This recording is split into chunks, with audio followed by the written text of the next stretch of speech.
ప్రభుత్వ ఉద్యోగం కోసం కన్న తండ్రినే కడతేర్చాడు కసాయి కొడుకు. కర్నూలు జిల్లా కోడుమూరు మండలం పులకుర్తిలో జరిగింది ఈ దారుణం. ఎమ్మిగనూరు ఆర్టీసీ డిపోలో డ్రైవర్గా పనిచేస్తున్న రామాచారిని దారుణంగా హత్య చేశాడు కొడుకు వీరస్వామి. తండ్రి చనిపోతే ప్రభుత్వ ఉద్యోగం తనకే వస్తుందన్న ఆశతోనే హత్య చేసి ఉంటాడని అంటున్నారు స్థానికులు.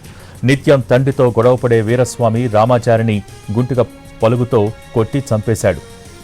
నిందితుడికి భార్య, కొడుకు ఉన్నారు. పోలీసుల అదుపులో ఉన్న వీరస్వామి తనను విజయవాడ దుర్గమ్మ దర్శనానికి పంపాలని, మొక్కు తీర్చుకోవాలని అంటూ నానా హంగామా చేశాడు.